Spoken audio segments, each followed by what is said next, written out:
올해 고등학교를 졸업한 19살 여성은 지난 4월 유명 아르바이트 구인 사이트에 이력서를 올렸습니다. 곧바로 한 남성에게 전화가 걸려왔습니다. 스터디 카페 총무 자리가 있는데 아르바이트를 하지 않겠냐는 겁니다. 남성이 말한 부산 번화가의 한 빌딩에 위치한 스터디 카페를 찾아 면접을 받습니다. 그런데 면접을 보던 사장이 다른 일자리를 제안했습니다. 커피 마시면서 얘기만 좀 몇 마디 나누면 되는 거다. 바로 옆에 있는 데 한번 가볼래? 서로 유도를 해가지고. 얼떨결에 남성 손에 이끌려간 곳은 바로 옆 건물의 한 가게. 오락이나 노래를 함께 즐길 수 있는 멀티방이라고 되어 있었는데 사장 말고 또 다른 남성 2명이 기다리고 있었습니다. 알고 보니 유사 성매매 업소였습니다. 하지만 빠져나올 수 없었습니다. 정신 못 차리게 손으로 끌고 왔고 건장한 남자 2명이 서 있고 들어가자마자 문을 잠갔다 그러더라고요.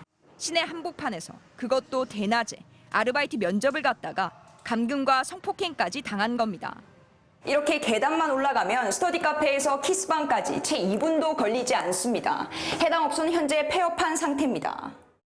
재수생으로 학비를 벌기 위해 단순히 아르바이트 자리를 알아보던 피해 여성은 결국 20여일 만에 집 주변에서 숨진 채 발견됐습니다.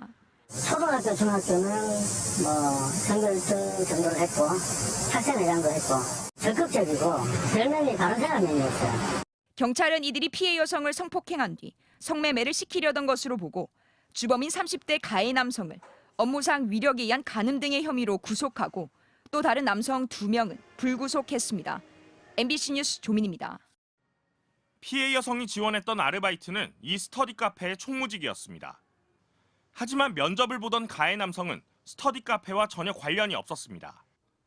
실제 사장인 척 피해자를 스터디 카페로 불러 직접 면접을 본 겁니다. 여자애들이 그거 와서 묻더라고. 저 알바고 하냐고. 내가 안 했는데 내 문제를 그렇게 사람들이 오게 만드냐고. 그러자 남성은 음식점 아르바이트라고 하면 구직자가 안 올까 봐 스터디 카페라고 이야기한 거라며 둘러댄 뒤 범죄 행각을 이어갔습니다. 경찰은 이 일당에게 똑같은 수법으로 당한 피해자가 최소 6명 더 있는 것으로 보고 있습니다. 그중에는 미성년자 2명도 포함돼 있습니다. 대부분 고등학교를 갓 졸업했거나 재학 중으로 아르바이트 자리를 구하는 어린 여성들이었습니다.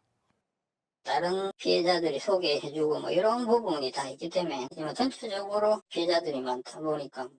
유명 아르바이트 구인 구직 사이트를 전적으로 믿은 게 화근이었습니다. 구인 업체들은 구직자가 사이트에 올린 개인정보를 볼 수 있는데 막상 구직자는 구인 업체와 구인 담당자의 정보가 실제 일치하는지 심지어 자신에게 연락한 사람이 누군지도 알 수 없습니다. 홈페이지 상에 약간의 자격만 있으면 쉽게 학생들을 유인할 수 있는 그런 맹점이 있다고 봐야지. 업체 측은 이러한 피해를 막기 위해 안심번호를 도입하고 유해업소를 삭제하고 있다고 밝혔지만 구인자의 개인정보가 더 많이 공개된다는 점에서 마음만 먹으면 쉽게 악용할 수밖에 없는 구조인 겁니다. 구직자가 자기 이력서를 노출을 하겠다. 이름, 성명 노출되고요. 학력, 경력, 희망 근무 조건, 자기소개서 이런 것들이지. 경찰은 이들이 유사 성행위 업소 업자가 갖고 있던 전기통신 사업자 등록번호를 이용해 아르바이트 사이트에 기업 회원으로 가입한 것으로 추정하고 있습니다. MBC 뉴스 류잼리입니다. 스스로 목숨을 끊은 여성의 피해 사실을 가족들이 알게 된 건 여성의 장례식장에서였습니다.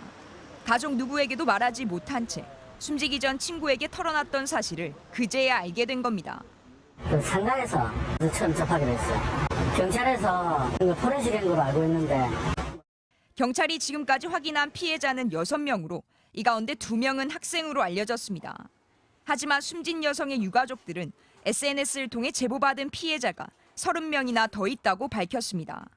어린 여성들을 안심시키기 위해 만나는 장소로 이용됐던 스터디 카페의 실제 주인도 유사 성매매 업소 일당들이 교복을 입은 학생들과 만나는 장면을 목격했다고 증언했습니다.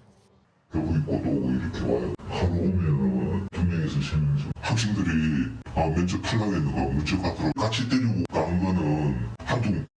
피해자들이 성폭행을 당한 유사 성매매 업소는 전기통신 사업자로 위장 신고돼 있었습니다. 사람을 몰랐다. 대중으로 제가 받은 거지. 매기만 배경이 된 거라니까요. 경찰은 피해자들이 실제 신고를 하지 않은 상태라 추가 수사에 어려움을 겪고 있는 것으로 알려졌습니다. 하지만 아르바이트 면접을 사칭한 성범죄 피해는 계속 늘고 있다고 여성단체는 지적합니다. 저희 지원했던 청소년 중에 저한테 얘기를 했었어요. 피팅 모델 그 광고를 보고 갔는데 키스방이나 이런 것이어서 자기를 이제 뭐 좀 추행하려고 해서 자기가 나왔다. 유가족들은 30대 남성과 유사 성매매 업소업자 2명의 공모관계를 밝히고 엄벌해 줄 것을 경찰에 촉구했습니다. MBC 뉴스 조민입니다.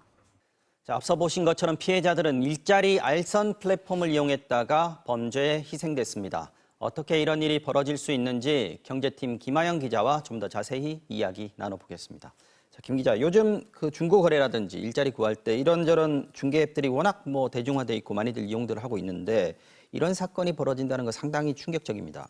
네, 그렇습니다. 이 일자리 중개 앱의 서비스 구조를 보면요. 네. 이 사람을 구하는 사업자가 구인 공고를 올리면 구직자가 그걸 보고 연락을 하는 게 일반적이죠. 네. 그런데 반대로 구직자가 자신의 개인정보를 입력하고 연락을 기다리는 경우도 있는데요. 네. 사진이나 거주지, 개인 연락처 이런 개인정보를 공개할지 말지 이런 것들은 선택사항이라고는 하지만 당장 일자리가 절실한 사람일수록 더 많은 정보를 노출하는 게 현실입니다. 그렇겠네요. 근본적으로는 이런 중개 플랫폼들은 말 그대로 구인이나 구직 이런 것들을 중개할 뿐 이 네. 사업자가 실제로 어떤 일을 하는지 뭐 믿을 만한 곳인지 이런 것에 대한 검증은 없다고 보시면 됩니다. 그런데 이번에 사고가 발생한 대형 플랫폼 측은 자신들은 국세청에 등록된 정상적으로 세금을 내는 업체들만 등록이 가능하다고 주장했는데요. 네. 그런데 이번 업소도 전기통신 사업자로 등록된 업체여서 사실상 이것이 어떤 이런 기준들이 거름망이 될 수 있다고 보기는 좀 어려울 것 같습니다. 전기통신 사업자로 등록은 돼 있었는데 실제로 일자리를 구한 거는 스터디 카페였지 않습니까? 네. 자, 이렇게 구직자 정보는 공개되지만 구인하는 쪽은 좀 숨기고 접근을 할 수도 있다. 이른바 정보 비대칭, 이게 문제가 되는 건데 지난 5월에 과외 앱을 통해서 20대 여성을 유인해서 살해한 정유정 사건이 있었지 않습니까? 네. 이때도 이 문제가 지적이 됐었거든요. 맞습니다. 이 아르바이트 중개 앱, 과외 앱 말씀하신 그런 것들은 전부 다 이제 필요한 사람들끼리 비대면으로 연결이 되는 건데요. 정유정 사건 이후에 이런 비대면 중개 앱 쓰기가 무섭다는 반응들도 있어서 이런 불안감을 해소하려고 업체들도 각종 대책을 내놓고는 있습니다. 한 과외 플랫폼에서는 모든 회원의 신원 인증을 적용하고 또 선생님 회원의 개인정보 공개를 선택적으로 할 수 있게 했고요.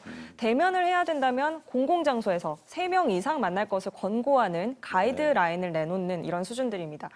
하지만 이 중개 플랫폼들이 최근에 좀 급성장하고 있지 않습니까? 네. 그런 만큼 사실 사회적 책임도 있고 어느 정도 회원들에 대한 이 보호 조치가 좀 필요한 측면이 있는데 네. 여전히 뭐 시장 확대라든지 돈벌이 이런 것들에만 초점을 맞추고 있는 게 아니냐 하는 이런 우려들도 좀 나오고 있습니다.